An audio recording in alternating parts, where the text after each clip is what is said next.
Bienvenue dans le module 4 de physique, mécanique, la deuxième partie de la leçon mouvement plan. C'est une leçon spécifique aux élèves de sciences mathématiques option A et B, c'est-à-dire les sciences expérimentales option PC n'ont pas cette partie-là. Elle concerne le mouvement d'une charge électrique dans un champ électrique uniforme. Commençons d'abord par donner qu'est-ce que c'est qu'un champ électrostatique uniforme. Il est noté E, et c'est un champ qui est toujours créé entre deux plaques. Ces plaques, elles sont soit verticales, soit horizontales et parallèles. Elles sont distantes d'une distance D, et on applique entre ces deux plaques une tension UPN. Par exemple, j'ai deux plaques horizontales, une plaque positive, une plaque négative, distante de D, et on applique entre les deux plaques une tension UPN. Ou bien deux plaques qui sont verticales, de la même manière, une plaque positive et une plaque négative, distante de D. Le E représente le champ électrostatique uniforme. On va donner ses caractéristiques, c'est-à-dire la direction, le sens et la valeur dans la zone qui existe entre les plaques. Ce champ a toujours une direction perpendiculaire aux plaques. Donc la direction de E elle est perpendiculaire aux plaques. Le sens de E est toujours de la plaque positive vers la plaque négative, de plus vers moins. On dit que le champ électrique descend les potentiels. La valeur de E s'écrit UPN sur D, avec UPN en volts et D en mètres, donc l'unité de E c'est volts par mètre. On va parler maintenant de ce qu'on appelle la force électrostatique F. Chaque fois qu'on a une charge électrique dans un champ électrostatique uniforme E, cette charge subit une force dite force électrostatique. Cette force possède comme formule F égale Q fois E. Q c'est la charge qui subit la force, E c'est le champ électrostatique, F c'est la force électrique ou bien la force électrostatique. On constate d'après cette formule que si la charge Q est positive, la force et le champ ont la même direction et le même sens. Comme l'indique le schéma, si j'ai une charge positive et le champ est dirigé vers le bas, la force aussi est dirigée vers le bas. Inversement, si la charge Q est négative, F et E ont des sens opposés. Si j'ai une charge négative, la force et le champ ont des sens opposés mais toujours la même direction. Maintenant, après avoir parlé de qu'est-ce que c'est qu'un champ électrostatique uniforme et qu'est-ce que c'est qu'une force électrique, on va passer à l'étude du mouvement d'une particule chargée dans un champ électrostatique uniforme.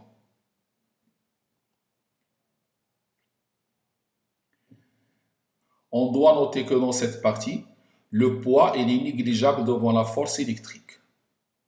C'est-à-dire que lorsqu'une particule chargée telle qu'un électron, un proton ou bien un ion, on va négliger le poids de cette particule chargée devant la force électrique.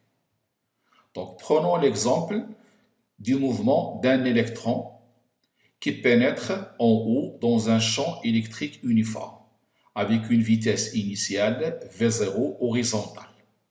Je prends un électron qui va pénétrer une zone où se trouve un champ électrique uniforme à partir d'un point haut avec une vitesse initiale V0 horizontale, comme le montre le schéma suivant.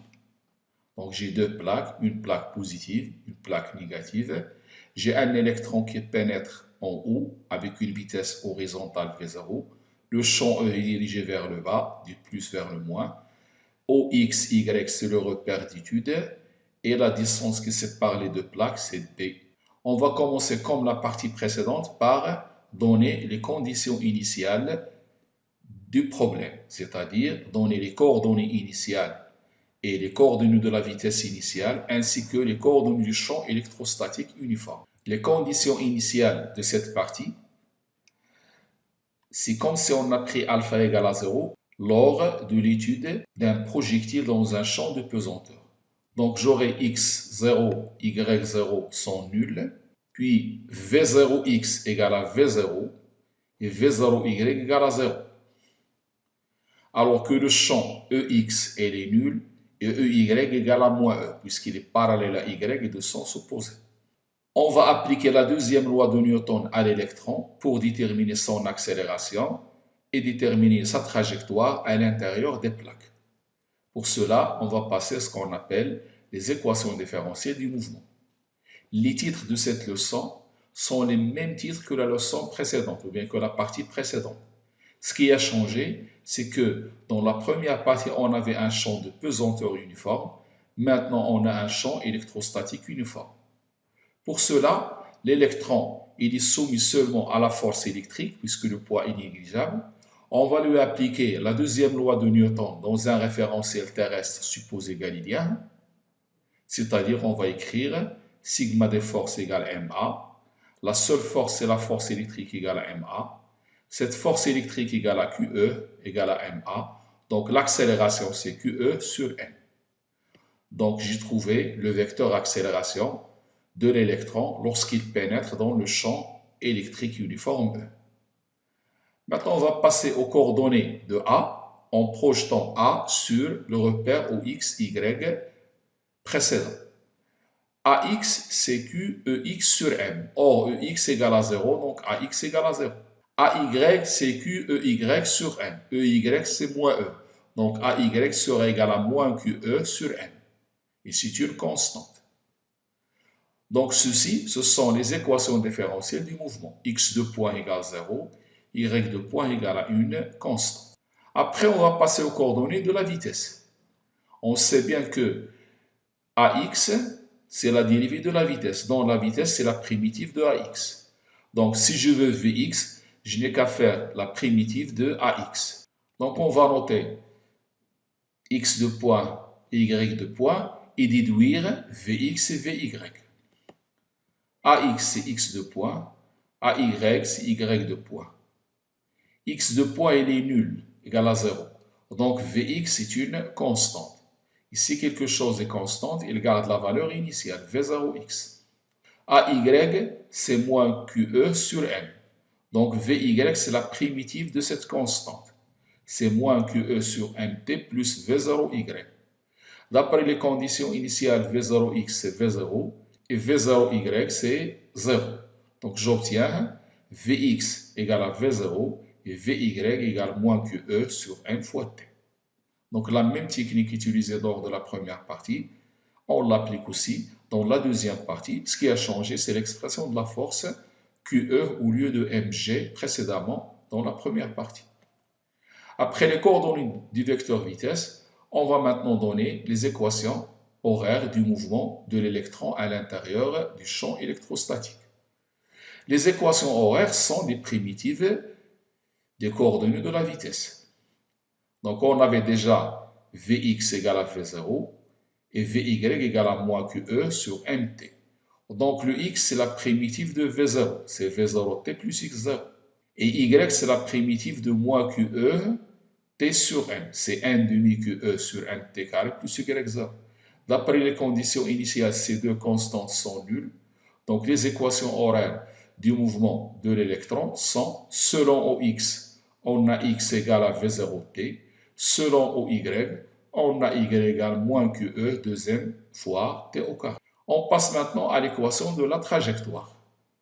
Pour trouver l'équation de la trajectoire, on va exprimer y en fonction de x en éliminant le temps de l'une et le remplacer dans l'autre. On sait que x égale à V0t, donc t égale à x sur V0. Je remplace dans y t par x sur V0. J'obtiens moins QE sur 2m, x sur V0, le tout au carré. Donc l'équation de la trajectoire est la suivante. L'équation de la trajectoire est une fonction du second degré en x, donc c'est une trajectoire parabolique. Et cette trajectoire, elle est parabolique seulement entre les plaques et elle se fait dans le plan y ou x. Comme le montre le schéma suivant, la plaque positive, la plaque négative, l'électron qui rentre avec une vitesse initiale, il est attiré vers le haut et sa trajectoire est une parabole. Par les coordonnées du point de sortie du champ électrique. Le schéma est le suivant. On veut les coordonnées du point S, c'est-à-dire on veut XS, YS et même l'instant où l'électron arrive en S. Donc, je peux dire en S, l'abscisse du point de sortie est, je vais projeter S sur l'axe, ça donne H, et à partir de O jusqu'à H, c'est XS. C'est automatiquement L, la longueur de la plaque. Donc, XS égale à L. Maintenant, pour YS, je vais utiliser l'équation de la trajectoire.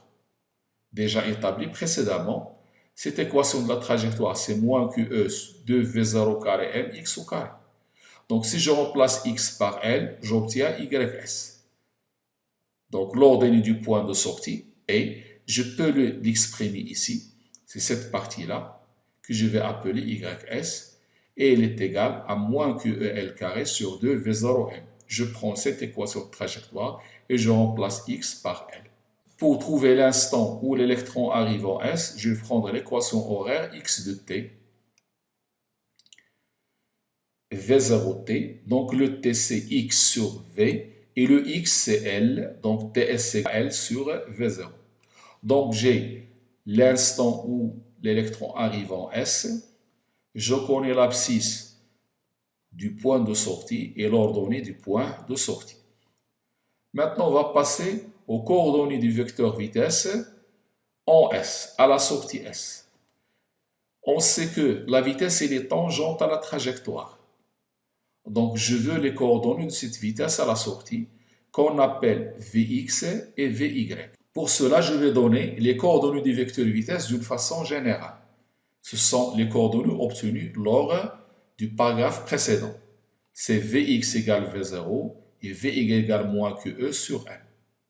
Donc, ici, je veux les coordonnées en point S. Je n'ai qu'à remplacer T par TS. Et je constate que Vx ne dépend pas du temps. Il va garder la même valeur. Ce qui change, c'est Vy. Donc, en S, on a TS égale à L sur V0. Donc, les coordonnées du vecteur vitesse en S sont les suivants. Vxs restera égal à V0. Et Vys sera égal à moins QE sur M. Et je remplace T par L sur V0. Ce sont les coordonnées du vecteur vitesse. Si je veux la valeur de la vitesse au point S, c'est la racine carrée de Vxs au carré plus Vys au carré. On peut nous demander de déterminer l'inclinaison alpha du vecteur vitesse par rapport à l'horizontale. Cette droite, elle est parallèle à celle-là. Donc, et ceci, c'est une séquente, c'est-à-dire une droite qui coupe les deux parallèles. Donc, cet angle alpha est le même ici, alpha. Donc, je peux calculer cet angle alpha de deux façons différentes. Soit en utilisant le triangle rectangle CHS, soit en utilisant les coordonnées du vecteur vitesse. Prenons la première méthode en le calculant grâce au triangle CHS. Donc, la direction du vecteur vitesse, elle est donnée par l'angle de déviation alpha. Alors, commençons par la première méthode, à savoir tangente alpha, c'est SH sur CH. SH n'est autre que YS. CH, c'est la moitié de L. C'est une propriété des paraboles qui passe par l'origine. Donc ici, de C jusqu'à H, c'est L sur 2. C'est cette longueur divisée par 2. Donc la tangente alpha sera égale à YS sur L sur 2. Autrement dit, SH sur CH, c'est-à-dire YS sur L sur 2. Je remplace YS par son expression déjà établie. On peut aussi dire que tangente alpha égale Vys, cette partie-là, sur celle-là, Vxs. Vys, c'est moins QEL mv0. Ici, Vys n'est pas négative, car la charge de l'électron est négative. Avec le signe moins, ça devient positif. Donc, moins Q, elle est positive. Donc, Vys, c'est cette partie-là, divisée par Vxs. Dernier paragraphe de ce cours, ou bien de cette deuxième partie, c'est la déflexion électrostatique. Reprenons le schéma de la situation tout à l'heure. L'électron en arrivant en S, à l'extérieur des plaques, il n'y a pas de champ électrique. Donc il n'y a pas de force électrique. Vu que les vitesses sont grandes et que les distances parcourues sont petites, l'effet du poids reste négligeable. Donc l'électron se comporte dans cette zone comme un système isolé, c'est-à-dire comme si la somme des forces égale à 0. Donc, le mouvement de la particule chargée, dans ce cas de l'électron, c'est un mouvement rectiligne uniforme. Donc, à la sortie des plaques, il n'y a pas de champ électrique et l'effet du poids reste négligeable. Alors, le mouvement de la charge électrique est rectiligne uniforme. Donc, à l'extérieur des plaques, le mouvement est rectiligne uniforme et le raisonnement est le suivant, car l'effet du poids reste négligeable du fait que les vitesses sont grandes et les distances parcourues sont petites. Donc, il va suivre cette trajectoire. On pose ici une plaque qui va récupérer ces charges. Donc, on met un écran vertical fluorescent pour récupérer les particules chargées sortantes du champ électrostatique. Les particules qui sortent de ces plaques-là, on les récupère sur un écran vertical, c'est-à-dire sur la plaque ou bien sur l'écran, on a un impact I, c'est l'impact des charges électriques. La distance de Q jusqu'à I est appelée la déflexion électrostatique. On nous demande parfois de la calculer. Donc l'écran est situé à une distance D du milieu des plaques. Donc on peut calculer cette déflexion en utilisant le triangle rectangle CQI. Donc cette distance Q jusqu'à I est appelée DE, c'est ce qu'on appelle la déflexion électrostatique. Donc, dans le triangle CQI, je peux écrire que la tangente alpha, elle est égale à DE sur D.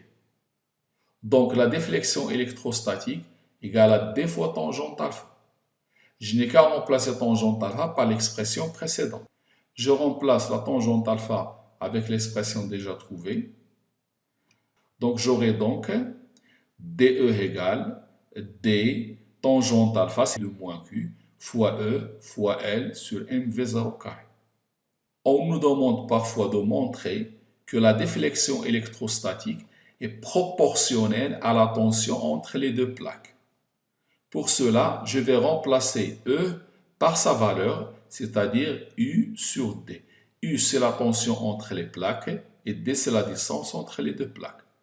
Donc, cette expression devient moins Q L fois D sur mv0 carré et je remplace E par U sur D. On voit que ces grandeurs sont des constantes. La charge, la longueur des plaques, la distance à l'écran, la masse de la charge, la vitesse initiale et la distance entre les plaques. Donc je peux écrire que DE égale à K fois E. Donc on peut dire que la déflexion électrostatique est proportionnelle à la tension entre les plaques. Si la tension augmente, la déflexion électrostatique augmente et inversement. C'est la fin de la deuxième partie de la leçon mouvement plan. Merci de votre attention et à la troisième partie de la leçon mouvement plan,